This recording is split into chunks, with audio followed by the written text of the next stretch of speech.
Our story today is unlike anything you've heard before.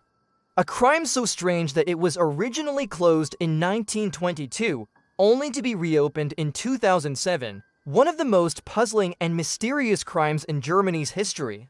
An entire family died and was buried in a way beyond imagination. Was this the work of a professional killer for that era? A supernatural force? Or something not entirely human?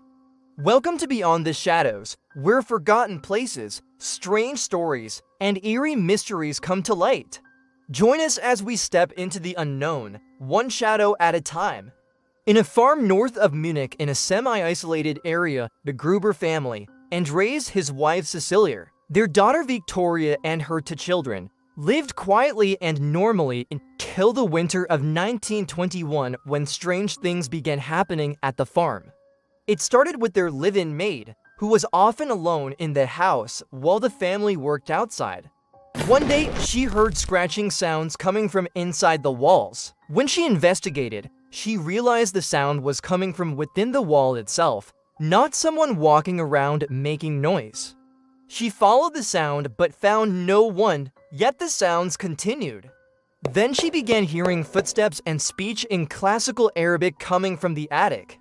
Terrified, she ran to Andreas and told him there was someone in the attic. Andreas was skeptical since no strangers had entered or left the farm, but he went to check. When he went up to the attic, he found it completely empty, no place for anyone to hide. To be thorough, he looked for any signs of break-in but found nothing. The maid kept hearing these sounds daily, especially at night when trying to sleep. Each time she told Andreas, he would check but find nothing. Finally, exhausted from lack of sleep, the maid told the family she couldn't take it anymore and left.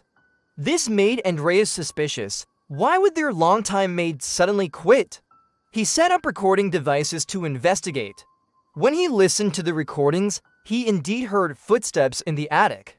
After telling his family, they searched the entire farm inch by inch but found no trace of anyone. They concluded it must be their imagination and tried to focus on work. Life continued normally until they started noticing missing items. Most importantly, the house keys that were always left in the door. When they found the keys, fear returned and they reopened the issue of the strange sounds, but still had no evidence of an intruder. Then one night, their granddaughter disappeared.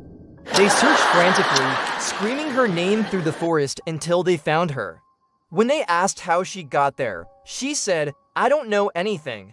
I don't know how I left the house or came here." They took her home, only to find a newspaper on their table, even though they never subscribed to any newspaper service and no one in the area knew about newspapers. 2 days later, they noticed someone had tried to break into their tool shed, as evidenced by damage to the lock. The strange part, no one heard anything. Even though they were always at the farm and the surrounding area was quiet enough that they should have heard any breaking sounds. The family tried to connect these strange events, but they couldn't find any answers. There was never any proof that an intruder had entered, even though they were home all the time. Then Andreas completely lost it when he woke up early one morning and saw footprints leading into the house, but none coming back out. The footprints just stopped inside. He immediately woke up his family and asked if anyone had gone outside, but they all said no.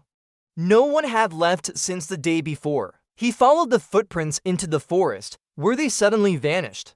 When he returned, they searched everywhere but found no sign that a stranger had been inside. Desperate, Andreas went to his neighbor, Lawrence Fletton, and told him everything, hoping for help. After hearing the whole story, Lawrence offered to lend him a gun. Andreas thought for a moment, then said, "You know what?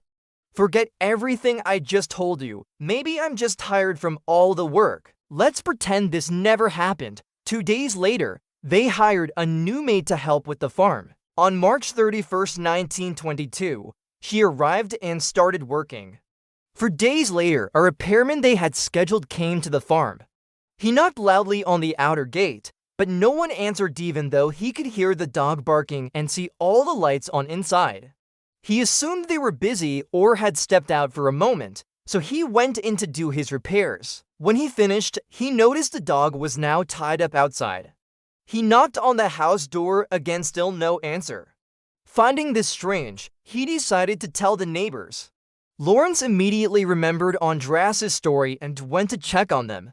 When he arrived, he found the maid's body and all the doors locked. Searching the farm, he saw the barn door was open. Inside, he discovered the entire Gruber family buried under manure. The police were called and began investigating. They determined the family had been killed for days earlier. The killer had lured them one by one into the barn over an entire day, hitting each of them with an axe before burying them. The creepiest part, for days after the murders, someone had kept living in the house, eating, sleeping, even milking the cows. Neighbors confirmed seeing smoke from the chimney during that time. The police were shocked to find a large chest full of money completely untouched. This wasn't a robbery. Their investigation found no evidence, no fingerprints, no murder weapon, no suspicious strangers in the area.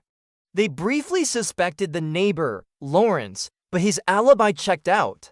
With no other leads, they closed the case in 1922. Then, in 2007, the case was reopened with modern forensic techniques, but they still found no answers. To this day, the Gruber family massacre remains unsolved. What really happened that winter? Was the farm haunted? Was there a criminal genius at work before such things were even imagined? Or was it something even more terrifying? This was Beyond the Shadows. Subscribe for more.